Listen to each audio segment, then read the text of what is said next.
আসসালামু আলাইকুম ভিউয়ার্স, আশা করছি সবাই ভালো আছেন। আজকে তেহারি তৈরি করে দেখাবো কিভাবে খুব সহজে আমি এই তেহারি তৈরি করি, সেটা আজকে আপনাদের সাথে শেয়ার করব। চলুন তাহলে দেখে নিই। তেহারি তৈরি করার জন্য এখানে 1 কেজি গরুর মাংস নিয়েছি। মাংসগুলোকে ছোট ছোট টুকরো করে ভালো করে ধুয়ে পানি ঝরিয়ে একটা হাঁড়িতে নিয়েছি।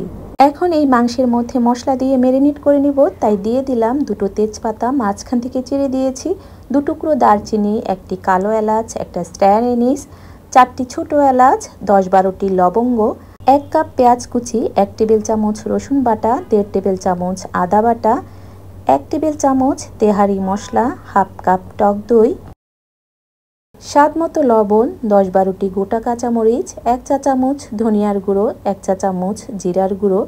এখন সবগুলো মশলা খুব ভালো করে মাংসের সাথে মেখে নিব। মশলা মাংসের সাথে ভালো করে মাখিয়ে এখন দিয়ে দিলাম 1 কাপ সরিষার তেল।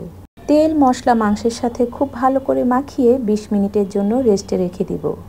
20 মিনিট পর চুলার আগুন জ্বালিয়ে প্রথম 5 মিনিট হাই ফ্লেমে রান্না করব। মাংস প্রথমে খুব ভালো করে কষিয়ে নিব। যখন এরকম তেল ভেসে উঠবে তখন সেদ্ধ হওয়ার জন্য পানি দিয়ে দিব। পানি দিয়ে ঢাকনা দিয়ে ঢেকে দিব 1 ঘন্টার জন্য।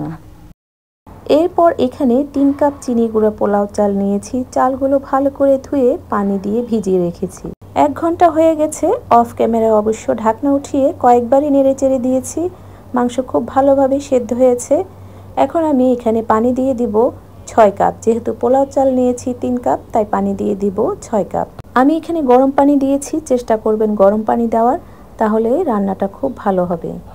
মাংসে পানি দেওয়ার পর সাথে সাথে পোলাও চাল দিব না। যখন একদম বলক উঠে যাবে তখন পানি ঝরিয়ে রাখা পোলাও চালগুলো দিয়ে দিব। তারপর দিয়ে দিলাম স্বাদ অনুযায়ী লবণ। লবণটা এখানে একটু বেশি করে দিব। যখন লবণ চেখে দেখব যেন লবণটা একটু বেশি লাগে। যখন চালগুলো ফুটে যাবে তখন লবণের ব্যালেন্সটা অ্যাডজাস্ট হয়ে যাবে। এরপর দিয়ে দিলাম টেস্ট বাড়ানোর জন্য 1 চা চামচ চিনি। এরপর চালগুলো নাড়া দিলে যখন আর পানি দেখা যাবে না তখন আমি দিয়ে দিব পেঁয়াজ বেরেস্তা, গোটা কয়েকটা কাঁচা মরিচ, কিছু কিশমিশ, 1 চা চামচ গোলাপ জল, 2 টেবিল চামচ সরিষার তেল। সব কিছু মিশিয়ে একটা স্প্যাচুলা দিয়ে চালগুলোকে উপর থেকে সমান করে দিব এবং মাঝখানে উঁচু রাখবো। ভিডিওতে দেখতেই পাচ্ছেন আমি কিভাবে করছি। ঠিক এইভাবে একটা স্প্যাচুলা দিয়ে চালগুলোকে চারপাশ থেকে সমান করে দিবেন এবং মাঝখানটা একটু উঁচু রাখবেন। তারপর ঢাকনা দিয়ে ঢেকে দমে বসিয়ে দিবেন। 15 মিনিট পর ঢাকনাটা তুলে নিলাম। তেহারিগুলো একটু নেড়ে দেখাবো কেমন হয়েছে। দেখুন কতটা ঝরঝরে হয়েছে।